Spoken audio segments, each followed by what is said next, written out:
고난주간을 맞이하면서 예수님의 마지막 한 주간의 행적을 함께 추적하며 은혜를 나누고 있습니다. 오늘은 목요일 마태복음 26장을 중심으로 해서 예수님의 행적을 살펴보도록 하겠습니다.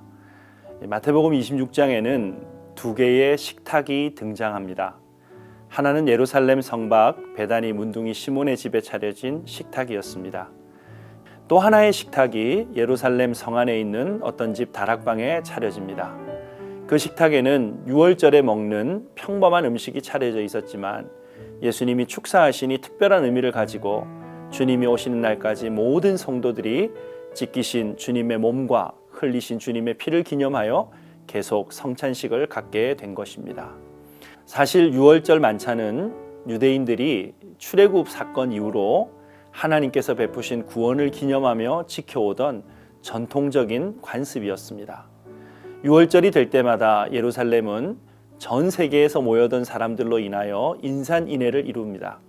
당연히 방을 구하기란 하늘의 별 따기였겠죠. 제자들은 어디서 유월절 식사를 해야 할지 전혀 대책이 없었습니다. 그런데 예수님은 이미 유월절 식사를 함께 나눌 수 있는 준비를 하셨습니다.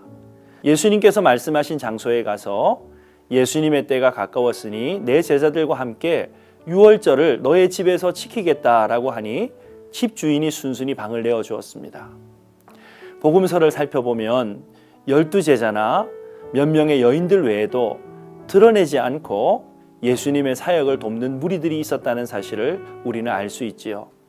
그 집주인도 자기의 다락방을 예수님을 위해 기꺼이 제공함으로써 그의 다락방은 주님을 위한 식탁이 마지막 차려진 장소가 되어졌고 예수님 재림하시는 날까지 기념하라는 성찬식이 시작되어진 그런 장소가 된 것입니다. 사랑하는 여러분, 고난주간을 지내면서 예수님의 고난을 묵상하는 저와 여러분들은 이 주님의 뜻을 이루기 위하여서 무엇을 드리기를 원하십니까? 주님의 보배로운 십자가 희생으로 구원받은 저와 여러분은 마땅히 주의 나라 영광을 위해서 십자가 복음의 증인이 되기를 위하여 헌신하고 섬기는 복된 걸음이 되어야 할 줄로 믿습니다. 자, 이제 유월절 만찬이 진행되어집니다. 전통적으로 유월절 만찬은 구운 양고기와 무교병과 쓴 나물로 이루어져 있었습니다. 양은 애굽을 나오기 전에 문설주에 발랐던 양의 피를 생각나게 합니다. 무교병은 미처 반죽할 시간이 없었을 정도로 애굽에서 급히 나오던 것을 생각나게 합니다. 쓴 나물은 애굽에서 노예 생활하던 때를 생각나게 합니다. 거기에다 유대인들은 포도주를 마시는 전통을 추가했습니다. 유월절 만찬이 끝나고 나면 그 집의 가장은 남은 무교병을 떼어서 식구들에게 나누어 줍니다. 이제 예수님께서 떡과 포도주를 나누시는 모습이 앞으로 교회가 성찬식을 통해서 어떻게 주님과 한 가족 되어져서 새로운 가족 되어져서 교제할 것인가 라고 하는 것을 보여주는 것이지요. 예수님께서 떡을 들어 축사하신 다음에 떼어서 제자들에게 주시면서 받아라, 이것은 나의 몸이다 라고 말씀하십니다. 받으라 라고 하는 말의 의미는 구원이 우리의 노력으로 이루어지는 것이 아니라 위로부터 주시는 하나님의 은혜를 받음으로 가능해지는 것을 말하는 것입니다. 제자들이 예수님께서 떼어주신 빵을 들면서 무슨 생각을 하겠습니까? 주님께서 나를 위해 유월절 빵이 되셔서 몸을 찢으셨다는 사실을 깨닫지 않았겠습니까? 또한 잔을 가지고 감사하시고 제자들에게 주시면서 그들이 다 마시는데 이것은 많은 사람을 위하여 흘리는 바 나의 피 곧 언약의 피라고 말씀하십니다. 제자들이 이 잔을 함께 마시면서 예수님께서 나를 위해 유월절 포도주가 되시는구나 생각했을 것입니다. 성찬을 영어로 유카리스트라고 말을 합니다. 그런데 이 말의 원래 의미는 감사한다라고 하는 뜻을 가지고 있다고 해요. 수많은 유대인들이 유월절 만찬을 들면서 빵과 포도주를 들었는데 예수님께서 축사하시니 특별한 의미를 가지는 거룩한 빵, 거룩한 포도주가 된 것입니다. 여러분, 평범한 것일지라도 주님의 손길이 닿으면 거룩한 것, 구별된 것이 되어진다는 의미를 가진 것이겠지요.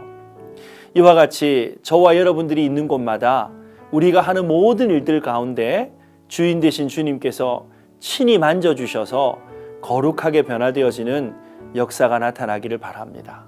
그래서 주님께서 인정하시는 거룩의 열매를 거두는 저와 여러분들의 신앙생활이 되기를 주님의 이름으로 축복합니다.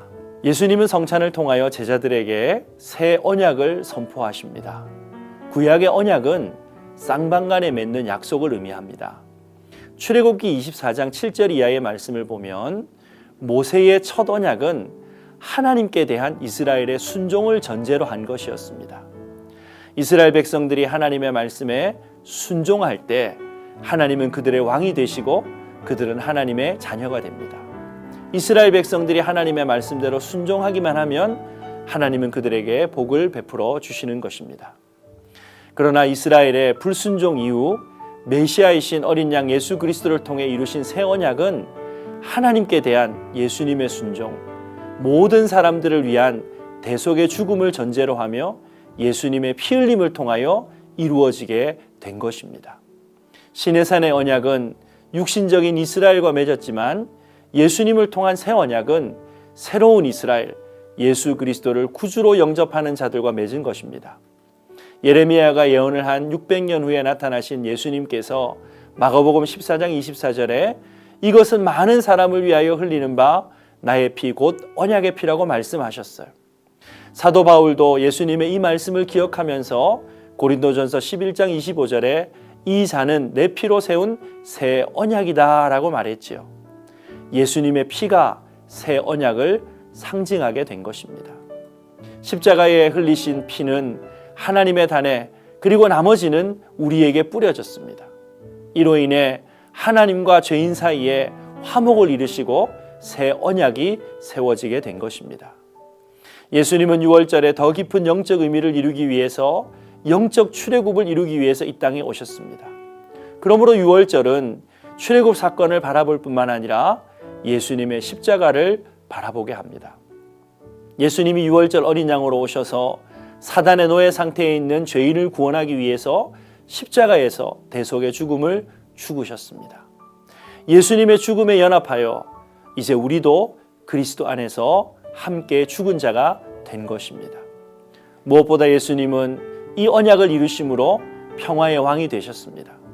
우리가 믿음으로 예수님과 연합되었고 예수님을 닮는다면 이제 우리도 예수님처럼 화평케 하는 사람, 누군가를 품는 원수를 사랑하는 복의 통로 되어지는 인생이 되어야 할 줄로 믿습니다.